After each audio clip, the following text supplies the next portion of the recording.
Na znižanje cen programov vzgoje in varstva predšolskih otrok v vrtcu Sonček je vplival tudi maja meseca sprejet zakon o uravnoteženju javnih financ in posledično nižje plače zaposlenih. Drugi vzrok za znižanje pa je tudi število otrok v samih oddelkov oziroma izračun cen na osnovi fleksibilnih normativov. Torej na osnovi števila 24 otrok v drugem starostnem obdobju in pa 14 otrok v prvem starostnem obdobju.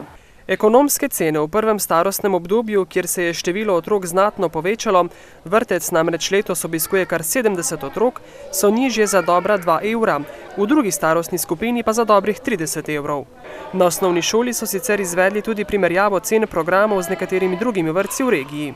Za primerjavo smo vzeli bližnje vrtce, pa tudi nekoliko širše, Krško občino recimo, in ugotovili pravzaprav, da smo med tistimi, ki imajo najugodnejšo ceno oziroma najnižjo ceno vrtca. Vrtčevske zmogljivosti so ob 9 oddelkih s fleksibilnim normativom ter enim oddelkom z zakonskim normativom po besedah Lahnetove polno zasedene.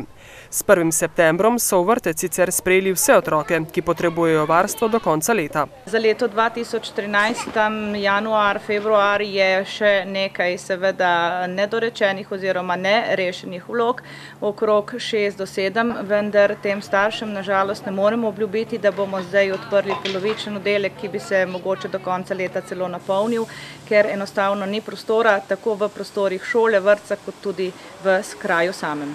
In tako bo bržkone vse dokler ne bo prišlo do izgradnje novih 6 enot vrtca.